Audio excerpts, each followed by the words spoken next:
So when we saw them meet on the tarmac, there was a real genuine warmth between them. It looked like they really wanted to get along. You saw really genuine smiles. You saw President Trump staying very open.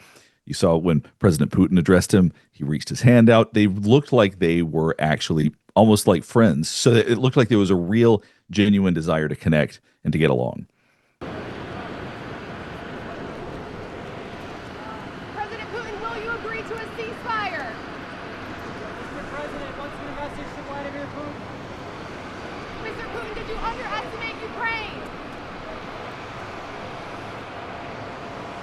When we're trying to build rapport with somebody, physical touch is such a common way to do it. And President Trump does that a lot. And he doesn't do it to everybody, but he does it to people he likes.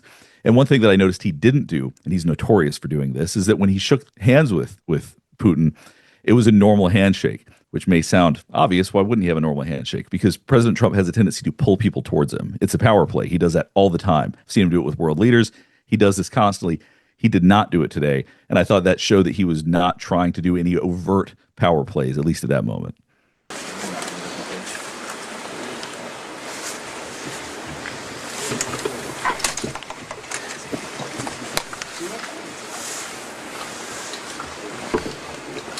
Well, both of them shared the same body language at that point. They both had their legs open. They both were doing what we call steepling, where you kind of do this.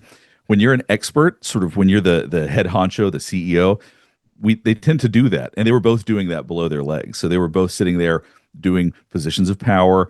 It didn't seem like they were conflicting with each other in that way, but they both were actively doing hand signs and sitting in positions that they were basically telling everybody in the room that we're in charge right now. Поэтому наша страна искренне заинтересована в том, чтобы положить этому конец.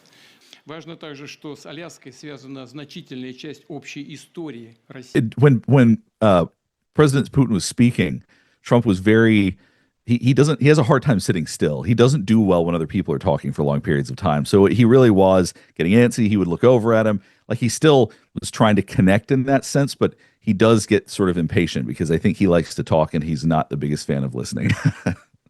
There's no deal until there's a deal. I will call up NATO in a little while. I will call up the various people that I think are appropriate, and I'll, of course, call up President Zelensky and tell him about today's meeting. It's ultimately up to them. They're going to have to agree with what Marco and Steve and some of the great people from the Trump administration who've come here, Scott.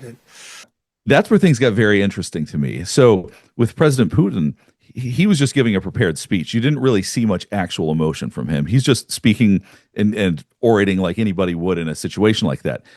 President Trump, however, was a little bit different. He seemed, based on what I could see, he seemed frustrated. His energy was down. He seemed, in my opinion, disappointed. He would do his teeth like that. Sometimes he does that when he gets frustrated or angry. So I don't think that it went exactly as he wanted based on his body language. Again, Mr. President, I'd like to thank you very much, and we'll speak to you very soon and probably see you again very soon. Thank you very much, Vladimir. Next time in Moscow. Oh, that's an interesting one. I don't know. I'll get a little heat on that one, but I could see it possibly happening. The energy was so different. He was so excited to see Putin. He was really open and energetic. I just don't think he got what he wanted because you just saw him seem a lot more tame. He was less emphatic. He obviously, if you've ever watched President Trump talk, he talks with his hands all the time. He does a lot of this expressive stuff. You weren't really seeing much of that. And so I think he was very deflated. That's what I saw at the end. Either that or just very tired. But to me, it looked like he was a bit deflated. Thank you very much, Vladimir. And thank you all. Thank you. Thank you. Thank you so much.